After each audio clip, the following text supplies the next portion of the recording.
दो फ्रेंड्स हैं, एक का नाम है अमन और एक का नाम है रोहित। जो अमन है वो एक बिल्डिंग के टॉप पर है, जो रोहित है वो ग्राउंड पर है, जैसे कि आप देख सकते हैं। तो रोहित ने अमन से पूछा कि क्या हम दोनों के बीच की डिस्टेंस को फाइंड आउट करना पॉसिबल है।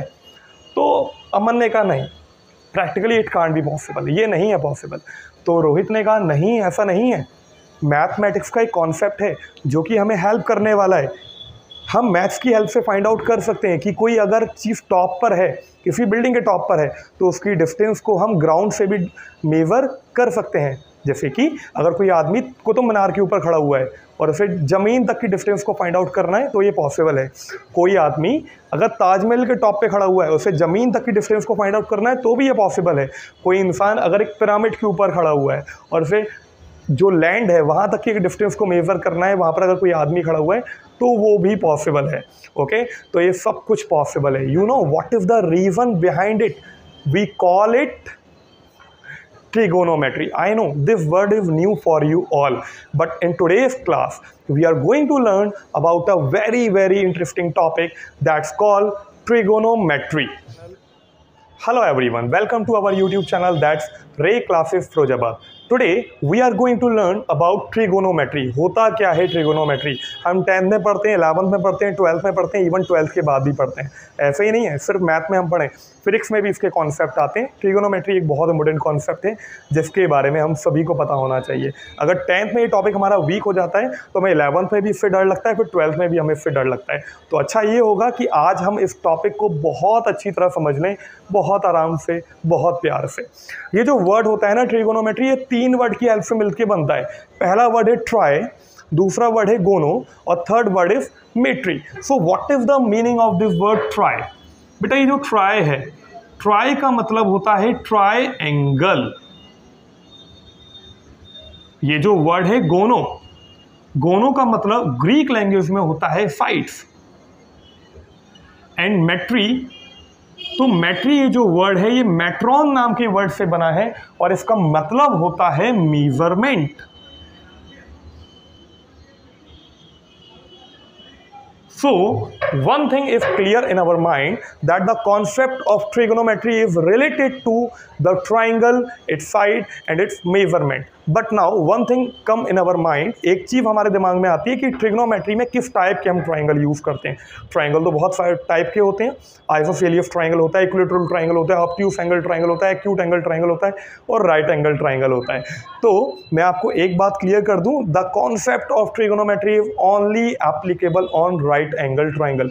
You know what are right angle triangle? Let see. क्या ये ट्राइंगल हमारा राइट एंगल ट्राइंगल है? आप ऐसे 90% स्टूडेंट बोलेंगे हाँ सर ये राइट एंगल ट्राइंगल है, लग तो रहा है राइट एंगल ट्राइंगल, लेकिन ऐसा बिल्कुल भी नहीं है। राइट एंगल ट्राइंगल ये जब तक नहीं होगा जब तक यहाँ मैं ये वाला सिंबल ना बना दूं। This symbol indicate angle of 90 degree. If there is no symbol of 90 degree, we can't treat this triangle to be a right angle triangle. Okay, so one more thing, you know what we name the side which is in front of 90 degree? हम उस side को क्या बोलते हैं जो कि 90 degree के सामने होती है? We call it to be hypotenuse. इस साइड को हम बोलते हैं हाइपोटेनियस। हाइपोटेनियस का मतलब वो साइड जो 90 डिग्री के फ्रंट में होती है और ये ट्राइंगल की सबसे बड़ी साइड होती है। आपको याद रखना है ये कभी भी चेंज नहीं होती अनलेस और अनटिल द सिचुएशन चेंजेस। अगर सिचुएशन चेंज नहीं है तो हाइपोटेनियस की वैल्यू चेंज नहीं होगी। 90 डिग्री के सामने वाली साइड हमेशा ही हाइपोटेनियस होती है। अभी हमारे पास 2 साइड और बची, एक साइड का नाम है ए बी, एक साइड का नाम है बी सी। तो मान लीजिए मैंने ए बी वाली साइड को नाम दे दिया परपेंडिकुलर और थर्ड साइड को मैंने नाम दे दिया बेस। अब एक बात हमारे दिमाग में आती है कि सर हमें ये बात तो क्लियर हो गई कि हाइपोटेनियस वो साइड होती है जो 90 डिग्री के सामने होती है, लेकिन ये परपेंडिकुलर और बेस को हम कैसे पहचानें? इसका तो कोई तरीका नहीं है ना। नहीं, इसका भी तरीका है। जरा देखिए, अगर मैं एंगल फी की बात करता हूँ, अगर मैं एंगल फी की बात करता हूं तो जिस एंगल के सामने जो साइड आती है उसे हम परपेंडिकुलर बोलेंगे। तो एंगल फी के लिए परपेंडिकुलर क्या हो गया? ए बी हुआ। और अगर मैं एंगल ए की बात करता हूं तो एंगल ए के लिए परपेंडिकुलर क्या हुआ, बीसी हुआ। लेकिन अभी फिलहाल मैं एंगल फी की बात कर रहा हूं, और एंगल फी को डिनोट करने के लिए मैंने एक स्पेशल टाइप का सिंबल यूज किया। We call it to be a theta. What we call it everyone? We call it to be a theta. Theta is a symbol which help to denote an angle. Theta वो symbol होता है जिसके जरिए हम एक angle को denote करते हैं। तो थीटा के सामने आ गया परपेंडिकुलर, और जो थर्ड साइड बची ये होती है आपकी base. Okay, is it clear everyone? और डीपली समझने के लिए ना हमने अमन और रोहित के साथ इनके एक और फ्रेंड को बुला लिया जिनका नाम है पवन। अब कंडीशन क्या है ये समझिए। ये जो तीन लोग हैं ना, ये तीनों को ना साथ में गेम खेलना है, but there is one condition, एक शर्त है यहाँ पर, वो ये कि उस टीम में सिर्फ दो ही लोग हो सकते हैं। एक तो हो सकता है आपका कैप्टन और दूसरा हो सकता है आपका प्लेयर। ओके, तो मुझे आप बताइए, अगर मेरे पास टोटल 3 फ्रेंड हैं और मुझे अगर एक बार में सिर्फ 2 ही फ्रेंड की टीम बनानी है तो टोटल कितने केसेस पॉसिबल होंगे? Let for example for team 1 मैंने मान लो अमन को बना दिया कैप्टन और प्लेयर बना दिया रोहित को, या फिर टीम सेकंड में अब रोहित ने कहा भाई मुझे बनना है कैप्टन, तो रोहित बन गए कैप्टन और अमन बन गए प्लेयर। अब पवन ने कहा कि अरे मेरा तो नंबर आया ही नहीं, मैं तुम लोगों का फ्रेंड हूँ, तुमने आपस में खेल लिया, मुझे तुम लोगों ने पूछा ही नहीं। तो अब क्या हुआ, अब हमने थर्ड टीम को लिया, टीम 3, जिसमें आपके रोहित तो है कैप्टन लेकिन अब प्लेयर हो गए पवन। अब फोर्थ केस में क्या हुआ कि भाई पवन भाई साहब ने कहा कि अरे मुझे बनाओ कैप्टन यार, मैं जब से प्लेयर एक बार बनाया बस तुम लोगों ने। तो अब पवन हो गए आपके कैप्टन और रोहित हो गए प्लेयर। अच्छा, अब ना ये सब देख के ना अमन को बहुत गुस्सा आ गई। उन्होंने कहा कि यार रोहित तुमने ना मेरे साथ भी गेम खेला, पवन के साथ भी गेम खेला, लेकिन मैं तो एक ही बार खेल पाया, तुमने 2 बार गेम खेल लिया। तो अब क्या होगा, अब ना जो गेम होगा उसमें रोहित को हम आउट कर देंगे। अब कौन बचेगा, अमन और पवन बचेंगे। तो देखिए कितनी टीम बनेगी, टीम 5।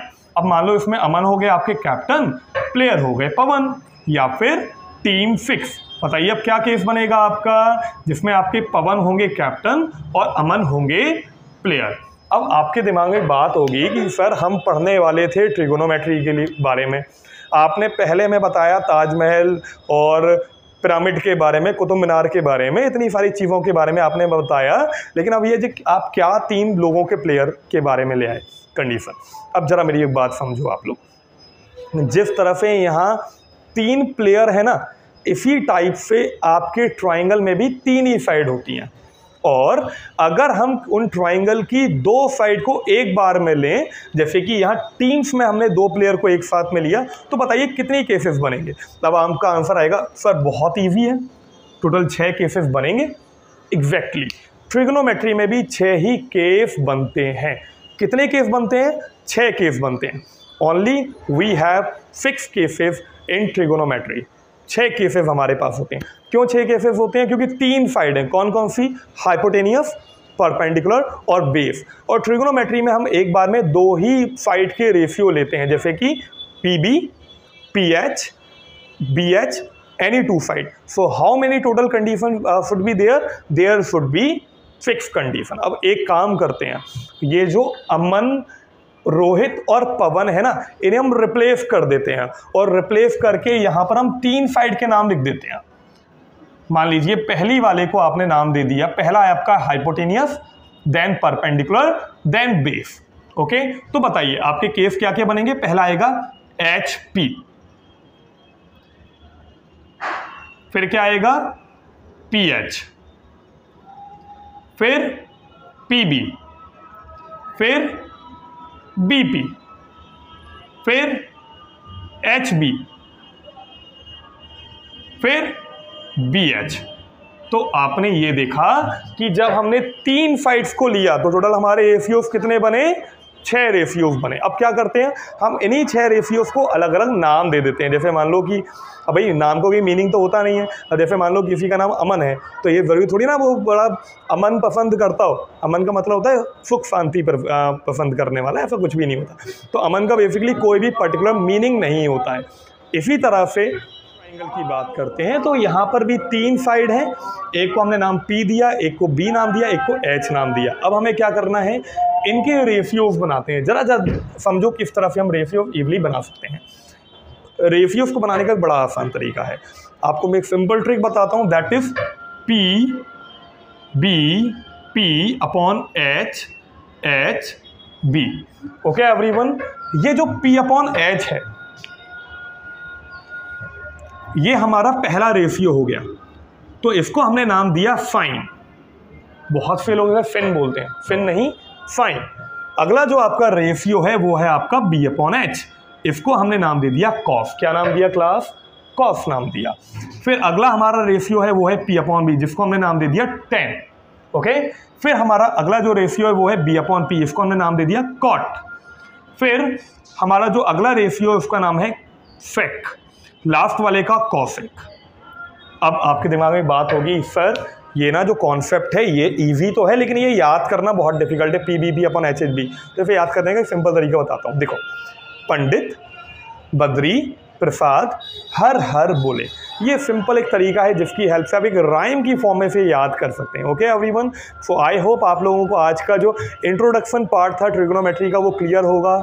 हम अगली वीडियो में फिर मिलते हैं एक नए टॉपिक के साथ और ट्राई करते हैं आपको इसी तरह जैसे आपको आज समझ में आया अगली क्लास में ही समझ में आए। Thank you everyone. प्लीज़ आपको जैसी भी ये क्लास लगी हो आप प्लीज़ कमेंट के थ्रू यहाँ पर बताएं। एक वीडियो को बनाने के लिए हम काफ़ी एफर्ट्स करते हैं, अगर आपको सब कुछ अच्छी तरह समझ में आ रहा है तो प्लीज़ आप कमेंट के थ्रू ज़रूर बताएं। Thank you so much. Thank you everyone.